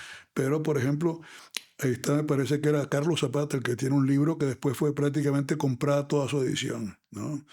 Que decía, bueno, los candidatos ¿quiénes eran? Una Miss Universo, que era alcalde de Chacao, que era la candidata de nuestro partido. Incluso gente que me decía, bueno, tú te das de ideólogo, ¿cómo estás respaldando a Irene Sáez? Por una sencilla razón, es decir, porque tampoco soy ciego y tiene el 70% de probabilidad de ganar. O sea que no puedo tapar el sol con un dedo, ¿no? Tampoco vamos a apostar entonces a un candidato simbólico que sea la expresión de la ideología nuestra, pero que caramba, que no tiene ningún chance. No, esto es la negación de todo. Muy bien. Irene Sáez, por un lado, que parte con el 70%. Pensábamos que íbamos a ganar de calle las elecciones. Acción Democrática, que había peleado con Pérez y había defenestrado a Pérez prácticamente, y le había quitado todo su soporte político, porque ellos decían que Pérez había traicionado al partido porque había nombrado gente que no era de su partido. Nombró efectivamente al Dream Team de la economía. Moisés Naim, Sí. Hausman, que está ahorita en Harvard. Está también Miguelito Rodríguez, que está en Lausanne, Suiza, que fue el gran arquitecto de la política, la modernización de la economía, que es lo que provoca el Caracazo a los 2 meses de llegar Pérez, ¿no? Entonces esto Acción Democrática lo indigna. No está gobernando con el partido. Entonces le sacan el piso. ¿Y a quién postulan? Al hombre fuerte de la maquinaria del partido, la Parachic, Alfaro Ucero, que era un veterano militante, como no, pero 2% tenía de las encuestas. La gente que siempre había apostado a AD, ¿no? ¿Qué hace? Algunos tenían potencia comunicacional muy fuerte. Estoy pensando en Cisneros sobre todo, ¿no? ¿Qué hacen? Elevemos a Chávez para generar temor. Bajemos a Irene y así sube el caudillo Alfaro. Bajaron a Irene, creció Chávez y el caudillo no creció. Y Chávez fue imparable. Ese fue el drama. Los 90 en Venezuela es la Ahora, época. esta misma gente, el señor Cisneros y compañía, después pactaron con Chávez. Pactaron con Chávez. En el aspecto del referéndum revocatorio que había perdido Chávez, estuvo metido también. No. Chávez y Carter. Carter también, ¿no? Por eso ahorita que reconocen que hubo una derrota frente a María Corina y frente a Edmundo González, que lo diga el Centro Carter es impresionante porque el Centro Carter había sido el celestino de todas las vagabunderías electorales de Chávez hasta ese momento, ¿no? Junto con los Cisneros, en mi opinión personal. Tristemente era así. Los 90 fue una década en la que todo el mundo hizo cálculos y todos salieron mal, ¿no? Y todo terminó en que Chávez Yo llegó al poder. pienso que sí, pienso que sí. Eh, Usted que ha estudiado varios momentos de la historia política, a mí me dio esta sensación leyendo sobre el gobierno de Gerard Restrepo acá en Colombia, que fue casi sucedido por nuevamente Rojas Pinilla. Sí, sí, claro. Casi. El movimiento, sí, lo que fue decir, efectivamente. La Napo. La Napo. Me dio la sensación que no hay nada más peligroso que un gobierno técnico. Hice, por supuesto, el paralelo con el de Carlos Andrés Pérez. Es posible porque Pérez, todo ese equipo que era el Dream Team de la economía venezolana, y bueno, Moisés Naí sigue siendo una autoridad mundial ahorita en Foreign Policy, en Carnegie Endowment for Peace, que es de lo que dirían cosas en los Estados Unidos. Brillante, Moisés, brillante, muy brillante. Miguel Rodríguez, venía de la izquierda. Hace su doctorado en Yale con el gran programa Mariscal de Ayacucho, sí, de Pérez. 10.000 protagonistas que saquen sus doctorados, sí, becados por el Estado, sí, ¿no? Que fue las grandes inversiones, de las mejores inversiones que se han hecho en el país. Y Rick Hausman, que era prácticamente el que diseñaba todo el plan de desarrollo. Bueno, ese Dream Team, yo recuerdo el debate después del Caracazo, pues yo presidía la Cámara. Bueno, el debate era entre ellos y Petkov, y quien le respondía era un antiguo militante masista que era Miguel Rodríguez, el hombre de combate, digamos, mucho más que Moisés, que no intervino casi en ese debate, ¿no? Entonces, sin embargo, como diciendo, bueno, lo que pensábamos era la modernización de la economía, señores. Ahora lo han tenido que hacer, elevar el precio de la gasolina, que es lo que genera el Caracazo, ¿no? Sí. El transporte, cosas aparentemente irrelevantes, pero que generaron el incendio de Caracas, el saqueo de Caracas, una cosa terrible, ¿no? Sí. ¿No? En fin, uno cuando ve, dicen que los historiadores lo que son profetas del pasado. Sí. Esa frase es de los idealistas alemanes. Entonces, los historiadores, profetas del pasado. O sea, ¿qué hubiera pasado? La historia conjetural no existe. Sí. Lamentablemente fue la que fue y no, sí, otra, ¿no? Y se dio esa. Llega Chávez. En ese momento, usted, sus reflexiones, sus conversaciones con sus colegas, ¿hay algún temor de que aquí se nos acaba de implantar algo que no se nos va a ir? Por supuesto. Es más, Pérez había dicho lo de la dictadura. El Congreso de mi partido decidió que los que teníamos 20 años en las cámaras no volvíamos. Cosa que tenía una cierta lógica. Yo tenía 30 años siendo diputado del Zulia, que es mi tierra de origen. Yo nazco en Caracas, pero soy zuliano. Y entendí, mira, compañeros, yo entiendo esto. Es decir, si me he beneficiado durante 30 años de la elección de ustedes para ir hasta allá, primero en listas y después por circunscripción nominal, pues caramba, tengo que admitir lo que ustedes están diciendo. Porque ustedes pensarán, yo no estoy allí porque tú estás. O sea que si has estado tanto tiempo, déjanos espacio para que nosotros relevo. Sí, pero es que vamos a perder las elecciones, le dije. Y esta batalla no se va a ganar con tropas bisoñas. Entonces yo lo dije en el Congreso del partido. Pero aceptamos. ¿Qué pasa con eso? Yo no era ya candidato, ¿no? Ni ninguno de los que habíamos estado 20 años, 30 años en las cámaras volvíamos. Por decisión suicida de mi partido, ¿no? Pero bueno, ninguno. Aide Castillo sí volvió, por cierto. Volvió a repetir como senadora de Yaracuy. Creo que fue la única. Una especie de concesión especial a ella. Pero del resto, ninguno volvió a figurar en las listas. ¿Qué pasó con eso? Caramba, que yo sí hice campaña contra Chávez. Y publiqué una cosita, periodista José Agustín Catalá, que era el gran editor de la Resistencia DECA contra Pérez Jiménez, gran amigo mío ya fallecido, que se llamaba El Weimar Criollo. Entonces decía que fue la República de Weimar el presidente a Hitler. ¿Y qué decía? Este no es Lenin, este es Hitler. ¿No? De otras cosas porque el asesor ideológico de Chávez era Ceresole, un argentino fascista, antisemita a muerte, teórico de los carapintados, no sé cómo lo llamaban en la Argentina. ¿Llevado por quién? Por alguien que venía de la extrema izquierda, ¿no? Que va a ser después presidente de la Constituyente y además ministro del Interior de Chávez, que era la cabeza histórica de los comunistas negros en Venezuela, una decisión del Partido Comunista. Bueno, yo recuerdo un debate terrible que hubo, porque cuando se publica aquello, dijeron, bueno, esto hay que debatirlo, y en el CELARG, todavía recuerdo quién era el jefe del CELARG, era Elías Pino Iturrieta, historiador que todavía vive, el presidente del CELARG. Entonces convoca un debate entre el que era el jefe de campaña ideológica, que era Núñez Tenorio, el director de la Escuela de Filosofía de la Universidad Central, ¿no? Y mi persona a exponer sobre el tema. Las 3/4 partes de esa noche en ese auditorium eran militares retirados. Algunos militares activos. Yo nunca he visto un clima tan fascistoide como el que vi esa noche. Todos aplaudiendo al comunista que decía que él era marxista, leninista, estalinista y casi Mao Zedongista y Kim Il-sungista. Después murió de un infarto el pobre, ¿no? Bueno, ahí no hubo debate. Y de pronto algún grito por allí. Dice, ladrones. Y te le dije, mire, ladrones, no, usted puede revisar cuáles son mis cuentas. Yo no sé qué fincas tiene usted. Porque la mayoría de los oficiales retirados tienen aquí fincas, le dije, ¿no? Se fue un debate ya que en el plano personal. Tanto es así que había 3 diputados nuestros presentes allí. Uno de ellos me dijo, no salga solo, profesor, vengan conmigo. ¿No? O sea que el clima de esa noche era tremendo, ¿no? Y casi todos eran militares. O sea que ellos veían, decía, un egresado de la escuela militar es capaz de desempeñar cualquier función, le ponían la madre. Dato histórico que menciono allí. Todos los directores de administración de todos los ministerios al llegar Chávez fueron militares. Comenzó la corrupción. A mí me sorprendió leyendo sobre la República de Weimar, ese año 32, Bueno, en el que parece por momentos que el nazismo no tiene futuro alguno porque viene perdiendo elecciones. Claro, está el 30 días de enero de un autor, Ashley no sé cuánto, un inglés, claro que sí.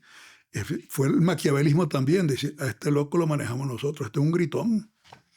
El cabo austríaco, como lo llamaba Hindenburg. Hasta el hijo de Hindenburg participó en la conspiración esa. Sí. No, hombre, lo que es un loquito que lo manejamos. Los eliminó a todos, caray. Y después en la noche de los cuchillos largos eliminó a los comandantes militares que no le importaban, ¿no? En cambio aquí todos pensaron que esto iba a ser un nuevo Pérez Jiménez, ¿no? ¿Por qué? Porque, lo digo ahí también, con Pérez Jiménez estaban muy mal los políticos y no había libertad. Pero un desarrollo, el desarrollismo de Pérez Jiménez, con un teórico totalmente positivista, que era Vallenilla Lanz, bueno, inteligente, pero absolutamente, yo no creo en casi nada, yo soy hombre formado en Francia entre las 2 guerras mundiales, pero no creo en casi nada, pero reflexiono, decíalo un poco cínicamente, ¿no? Bueno, lo que llegó con esta gente fue, te diría, saquemos vientre de mal año, una cosa dantesca, ¿no? Y además sacaron una mayoría, la primera elección de Chávez ganó limpiamente. La única elección limpia que tuvo Chávez fue la primera, ¿no? Después no. Después ha sido todo, yo estoy convencido de que el referéndum revocatorio del 2004 lo perdió. Y quien tapió aquello a medianoche llamó Gaviria, presidente Gaviria, está vivo todavía, se le puede preguntar. Llamó a la oposición a felicitarlo. Y después Carter dijo que para él los únicos resultados eran los que presentaba Jorge Rodríguez, que estaban allí, lo que decían las máquinas. Y ya después Gaviria y se cayó. Quiero hacer una breve pausa para comentarles algo que vi sobre Confama, que es el patrocinador de este episodio y de este podcast.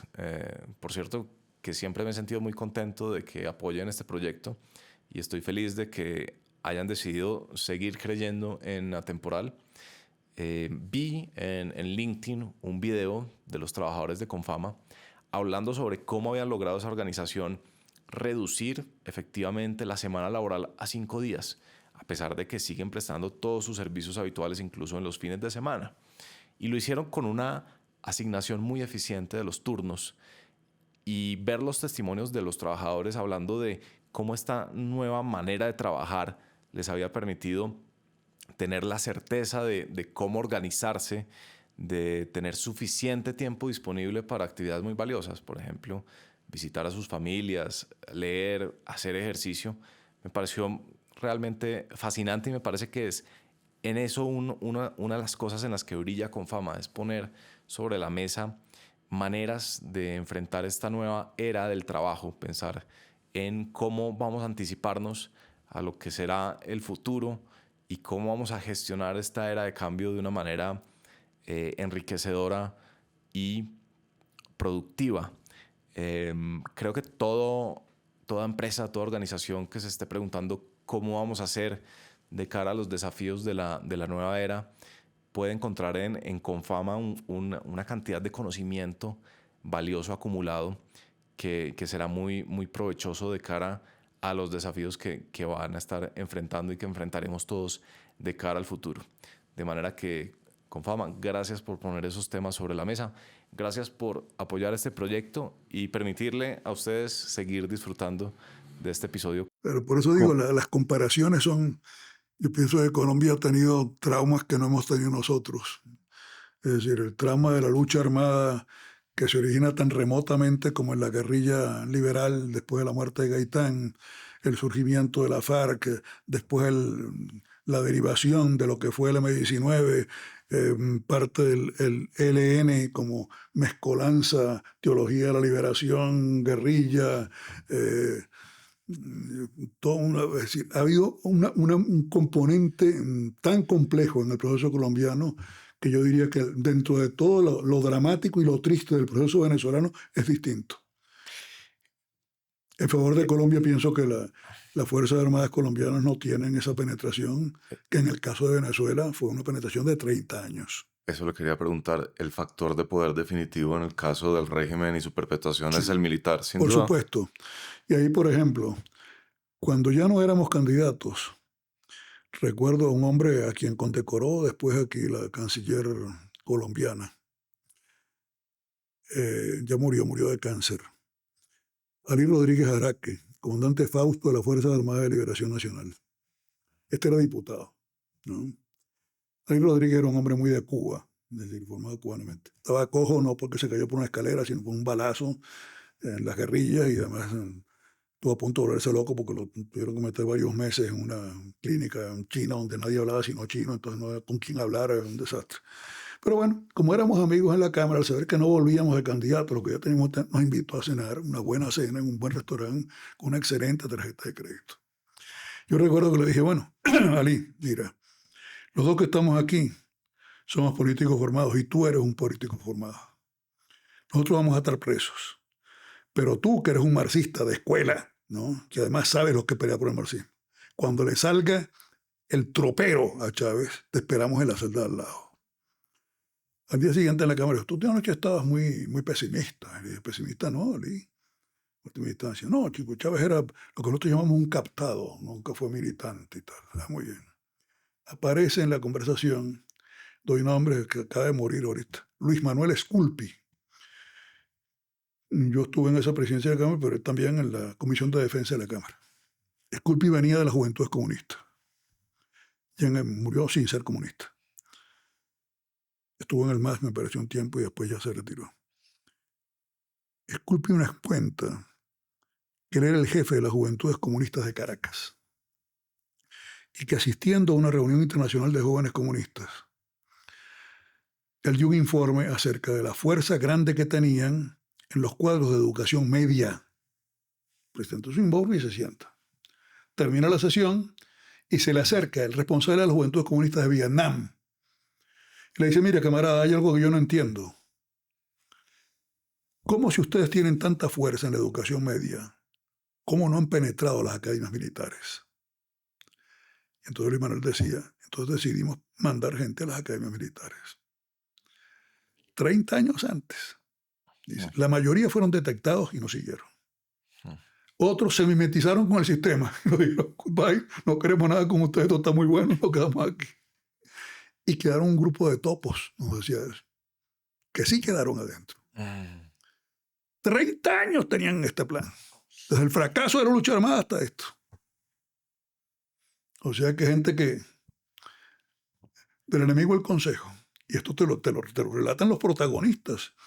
Dice, el que sí era comunista, de una escisión del PC, el hermano de Chávez, Adán Chávez, en la Universidad de los Andes. ¿No? Ese sí era. Pero Chávez era el típico echador de broma, jugador de béisbol, sí. Animaba a cantar cosas, coplas y cosas por el estilo, pero no tenía consistencia. Un tipo, vaya, Para mi estupor es como alguien así, que al parecer había sido rajado en el curso de Estado Mayor, continuaba en el ejército. Entonces hay veces que las solidaridades también estamentales funcionan de una manera grotesca, ¿no? Ella estaba. Sí. A Pérez le dijeron, esta gente está conspirando, ¿no?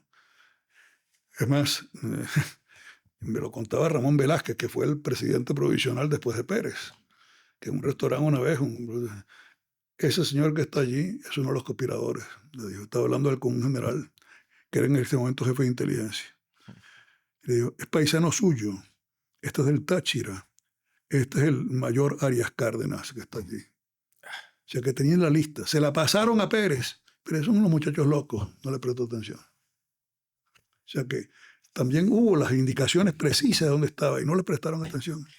En esa larga historia me imagino que hay muchos altos y bajos, momentos en los cuales se siente, vamos a salir de este...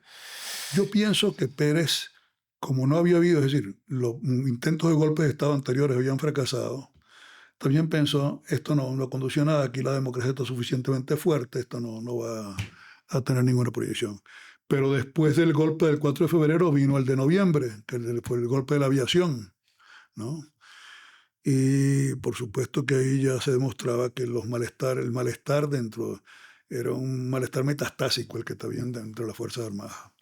Incluso en este momento yo diría que, por ejemplo, para una vuelta a la democracia, de las cosas ciertas es cómo rehacer la institución armada, que hay que parirla de nuevo prácticamente, porque ahorita tiene el esquema cubano de control del comisariato político-militar, ¿no?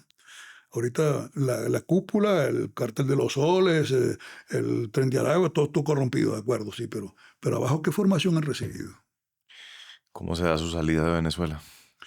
Mi salida de Venezuela fue realmente, hombre, no diría que era un grupo el que teníamos una acusación de rebelión civil, por lo tanto pedían entre 12 a 24 años de prisión. Mi abogado, yo era decano de Derecho de la Montilla Vila, mi abogado, que era el abogado de Pérez, por cierto, Arteaga, un excelente penalista, me dijo, mira, ten listo tu plan B porque si piden más de 10 años no puedes tener juicio en libertad, ¿no? ¿Quién nos acusaba? Un fiscal que después fue asesinado, yo creo que por la propia gente del régimen, el fiscal Anderson, el fiscal estrella de la revolución. La única vez en mi vida fue cuando acudí a la imputación. Y, por supuesto, diríamos, Danilo Anderson no es que me cayera. La única vez en mi vida que lo vi, apareció con una 9 milímetros en la cintura, una cosa un poco chocante, la presencia era en la fiscalía. Yo no le había dado clases en la central, Arteaga sí había sido su profesor, lo saludó rápidamente, miren, no tenemos nada contra el doctor Rodríguez, sino, no, él tampoco tiene nada contra usted, fiscal, o sea que en última instancia vamos a ver cómo hacemos aquí, cuál es la imputación, etcétera, etcétera. Estando así las cosas, yo entro a las 7 de la mañana un día a mi facultad y de pronto veo en un semáforo asesinado al fiscal Anderson. Y digo yo, caramba, estos desgraciados van a decir que fuimos nosotros. No lo dijeron, porque yo pienso que era tan patente que todavía sigue en las sombras quienes lo mataron. Algunos de ellos, de los que se indica como posibles autores intelectuales, ya están muertos también. Pero todo giraba en torno a una disputa por intereses dentro del propio gobierno. Y entonces ahí sí me dijeron, me reunieron mis amigos, me invitaron a comer espagueti en casa de uno de ellos, un gran amigo, Humberto Mayo, hijo de italiano. Pasta fatta in casa, muy bien, pasta fatta in casa, y estábamos ahí comiendo. Mira, te hemos invitado no a comer espagueti, sino dijiste que te tienes que ir. Y dije, ¿por qué? No por ti, por nosotros. Y eran mis grandes amigos, eran 5. Yo los dedico, el libro este de 3 tomos que publiqué aquí, después se lo dedico a ellos. Uno acaba de morir, por cierto. ¿Cómo es eso de que por mí? Claro, a ti te van a poner preso. Entonces, el primer jueves que haya visita, vamos todos a saludar a Pepe y tal, no sé qué. La segunda semana, a fulano, caramba, se le enfermó la mujer, lo tiene que estar acompañado, te manda saludos, ¿no? La tercera semana, Perencejo tuvo que llevar al hijo no sé dónde y tal. Y la cuarta semana, alguien fue a ver a Pepe hoy. Y para que no nos pase eso, porque nos daría una inmensa carga de conciencia, el abandono de un amigo que esté en las malas, ¿no? Te queremos decir que la mejor ayuda que te queremos pedir es que te vayas, ¿no? Y entonces yo entré aquí, no por los caminos verdes. En aquella época no entraba en Colombia ni siquiera con pasaporte, con la cédula, ¿no? Yo entré por Cúcuta. ¿Por qué? Porque de pronto me dijeron, no agarres avión, porque Simonovich lo han detenido en el aeropuerto de Maracaibo, a él y a su mujer, y en el mismo aeropuerto le han dictado autodetención, privación de libertad y juicio penal. Entonces, muy bien. Recuerdo que un amigo me dijo, la frontera menos vigilada es la del Brasil. Y yo, ¿qué voy a hacer yo en el Mato Grosso? ¿Que me como un tigre? Entonces, no, la menos vigilada es decir, uno pasa por San Antonio como quiera hasta Cúcuta. Efectivamente, eso hice. Uno de ellos me acompañó hasta aquí, hasta Bogotá. Al llegar a Cúcuta, tú en el Panther de Avianca, le dice, su cédula. Dice, el señor puede viajar, usted no. ¿Y por qué no? Dice, porque su cédula está vencida. Yo nunca quise sacar la que dice República Bolivariana de Venezuela. Todavía la tengo ahí, la vieja. ¿No? Ah, caramba. Entonces, ¿tiene otro documento? Sí, como no, aquí está. Sacó el pasaporte y yo venía de ser vicepresidente del Internacional y secretario continental. Y así, Dios, de todos lados. Santiago de Chile, Bogotá, Manila, Moscú, no sé cuándo, de todos lados había. Sí, caramba, todavía está vigente, tiene 2 paginitas, pero puede pasar. Ahora tiene que volver a San Antonio a que se lo sellen. Y volví. Ahí sí recé todo lo que sabía, se lo tengo que confesar, ¿no? Y porque yo veía que la gente ahí le sellaban el pasaporte porque fuera a mercar a Cúcuta y volvía, Sí. ¿no? Pero el hombre agarra mi pasaporte y se va y no vuelve. Y pasan 10 minutos y yo en aquella ventanilla y yo veía cómo le sellaban a todo el mundo y yo estaba ahí parado. Y entonces le pregunté, hermano, ¿qué pasa? Y me dice, está caído el sistema. Y le dije al otro, mira, si salgo con la guardia, avisa que me detuvieron. ¿No?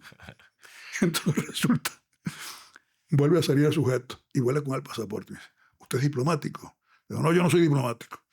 Ah, muy bien, vuelve a entrar otra vez. Y a los 45 minutos, yo no sé qué pasó, pero el sujeto, sin decir una palabra, agarró y batí el récord de velocidad de San Antonio hasta Cúcuta.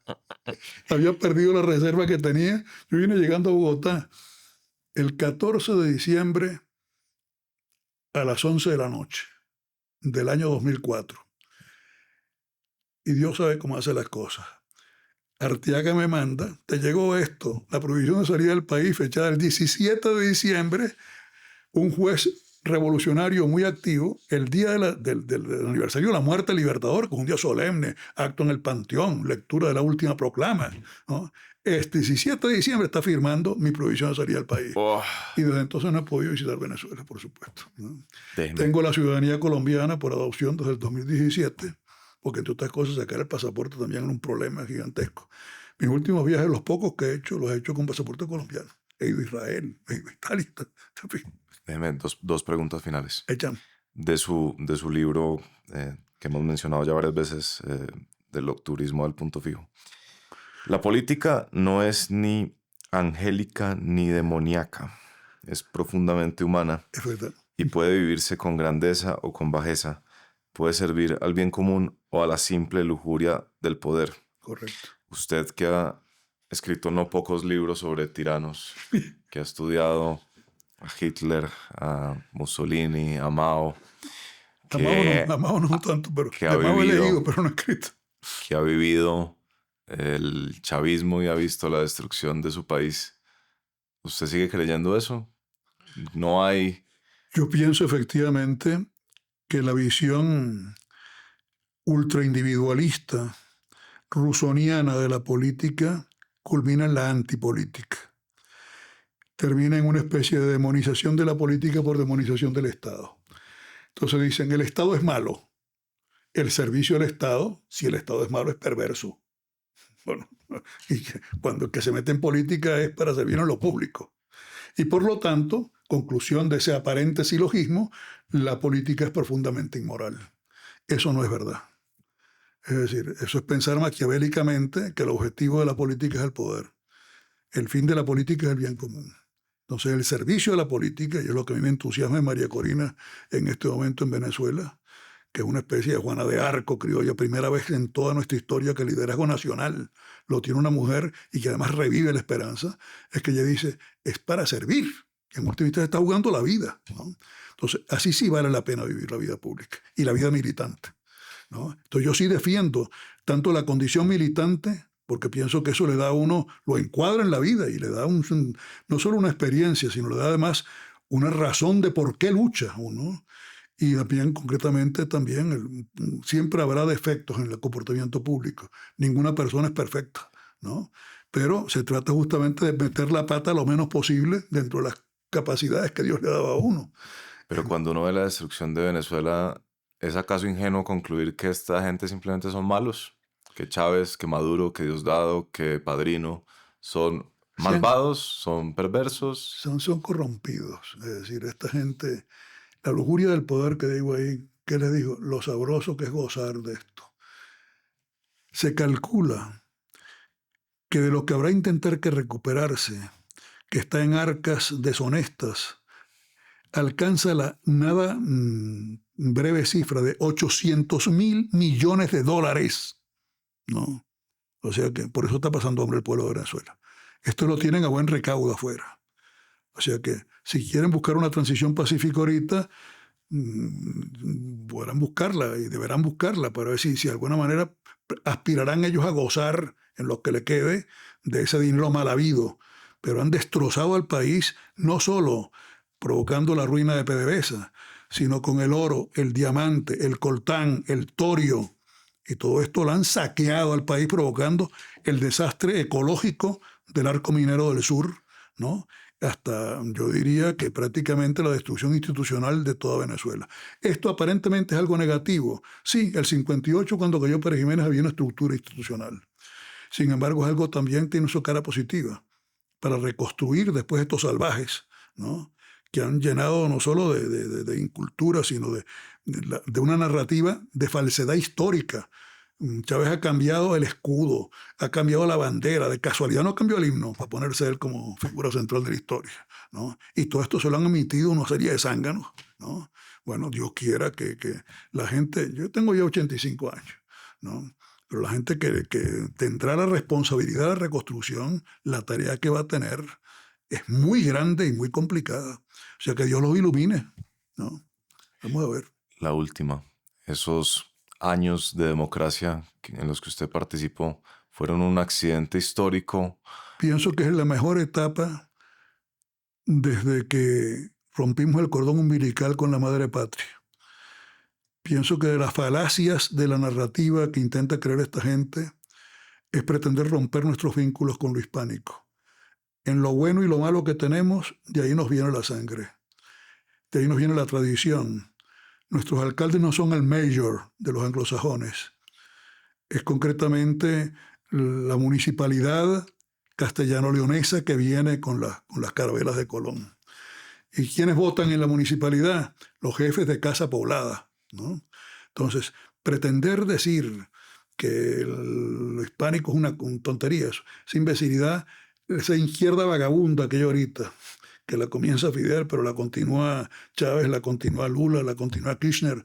Toda esta gente, en última instancia, tiene slogans, el indigenismo, etc., que son falacias en última instancia.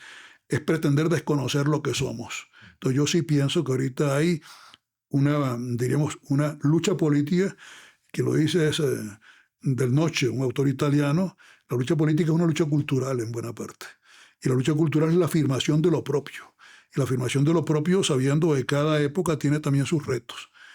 La nueva generación que tendrá que enfrentar la reconstrucción de Venezuela, que yo no veré, yo le pido a Dios la gracia de ver el comienzo del nuevo amanecer, porque tampoco voy a vivir 200 años. Si tengo 85, espero que esto sea pronto.